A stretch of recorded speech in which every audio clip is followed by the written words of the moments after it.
بسم اللہ الرحمن الرحیم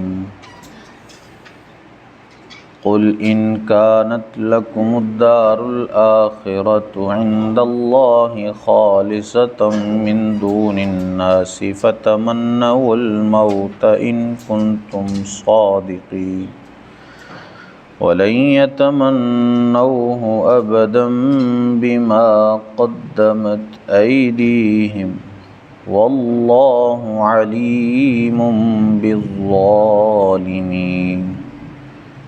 ولتجدنهم أحرص الناس على حياة ومن الذين أشركوا يود أحدهم لو يعمر 1000 سنة وما هو بمزحزحه من العذاب أن يعمر والله بصير بما يعملون صدق الله مولانا العظيم الصلاة والسلام عليك يا سيدي يا نور وعلى آلك وأصحابك يا سيدي يا حبيب الله الصلاة والسلام عليك يا سيدي يا نبي الله وعلى آلك وأصحابك يا سيدي يا نور قل ان كانت لكم الدار الآخرة عند الله خالصة من دون الناس، تم فرماؤ اگر آخرت کا گھر اللہ کے نزدیک خالص تمہارے لیے ہے نہ اوروں کے لیے، فتمنوا الموت ان کنتم صادقین، تو بھلا موت کی آرزو تو کرو اگر سچے ہو۔ یہودیوں کے باطل دعووں میں سے ایک دعویٰ یہ بھی تھا کہ جنت میں صرف ہم یہودی ہی جائیں گے، اس کے علاوہ کوئی اور جنت میں نہیں جائے گا۔ یہ اس کے آگے آیت آئے گی اسی صورت میں، 111 نمبر آیت ہے، وَقَالُوا لَن يَدْخُلَ الْجَنَّةَ إِلَّا مَنْ كَانَ هُودًا أَوْ نَصَارَىٰ، اور وہ کہتے تھے کہ جنت میں ہرگز داخل نہیں ہوں گے مگر یہودی یا نصرانی۔ تو ان کے اس دعوے کو اس آیت سے باطل قرار دیا گیا کہ اگر تم یہ سمجھتے ہو، اپنی سمجھوں کے مطابق اگر تمہارا یہ دعویٰ ہے کہ آخرت جو ہے اور جنت جو ہے وہ صرف تم لوگوں کے لیے ہے اللہ کے نزدیک، اللہ نے جنت صرف تمہارے لیے تیار کر رکھی ہے، تو پھر دنیاوی مصیبتیں کیوں جھیلتے ہو؟ موت کی تمنا کرو اور جنت میں پہنچ جاؤ۔ دنیاوی مصیبتیں جھیلنے اور دنیا کے اندر رہ کر اس کی مصیبتیں اور اس کے سارے معاملات نبھانے اور اٹھانے کی بجائے ڈائریکٹ موت کی تمنا کرو تاکہ تم جنت کے اندر پہنچ جاؤ، کیونکہ تمہارا تو دعویٰ ہے کہ جنت تمہارے لیے ہی بنائی گئی ہے، اس کے علاوہ کوئی جنت میں نہیں جائے گا۔ تو اسی آیت کے ذریعے ان کا رد کیا گیا۔ پھر آگے فرمایا وَلَن يَتَمَنَّوْهُ أَبَدًا بِمَا قَدَّمَتْ أَيْدِيهِمْ، اور یہ ہرگز کبھی اس کی آرزو نہ کریں گے ان بدعمالیوں کے سبب جو آگے کر چکے۔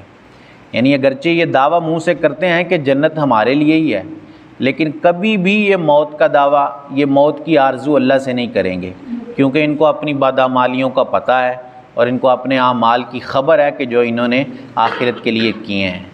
یہ جانتے ہیں کہ ان کے ساتھ کل آخرت میں کیا ہونے والا ہے، کیونکہ ان کے اعمال پر ان کی نظر ہے۔ تو اس وجہ سے یہ دعویٰ تو کرتے ہیں کہ جنت ان کے لیے ہے، لیکن کبھی موت کی آرزو نہیں کریں گے، کبھی موت کی دعا نہیں کریں گے اللہ سے۔ واللہ علیم بالظالمین، اور اللہ خوب جانتا ہے ظالموں کو۔ وَلَتَجِدَنَّهُمْ أَحْرَصَ النَّاسِ عَلَىٰ حَيَاةٍ، اور بے شک تم ضرور انہیں پاؤ گے کہ سب لوگوں سے زیادہ جینے کی خواہش رکھتے ہیں۔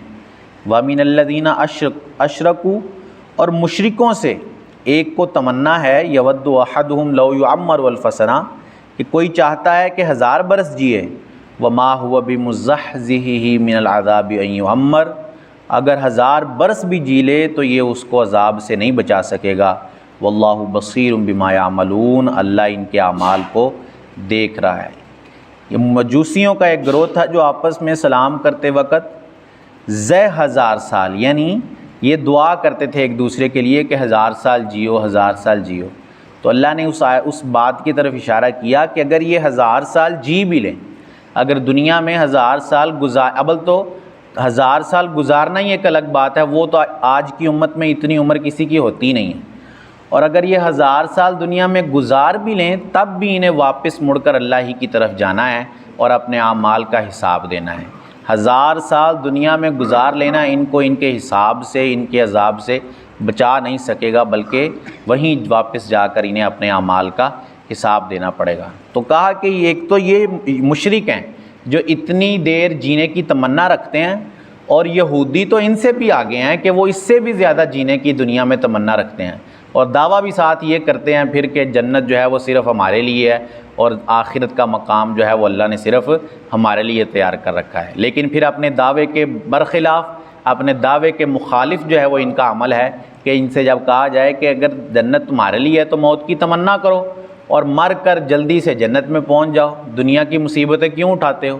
لیکن پھر موت کی تمنا نہیں کرتے، بلکہ کافروں سے بھی بڑھ کر جینے کی آرزو رکھتے ہیں۔ کافر تو 1000 سال جینے کی آرزو رکھ رہا ہے اور یہ اس سے بھی بڑھ کر جینے کی آرزو رکھتے ہیں۔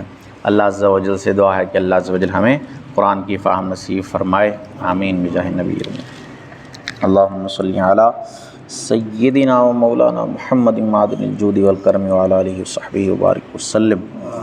اللہم ربنا تقبل منا انکا انت السمیع العلیم وتب علینا انکا انت التواب الرحیم۔ ربنا اغفر لی ولوالدی وللمؤمنین یوم یقوم الحساب۔ ربنا لا تزغ قلوبنا بعد اذ ہدیتنا وہب لنا من لدنک رحمہ انک انت الوہاب۔ یا عزیز یا غفار یا رب العالمین۔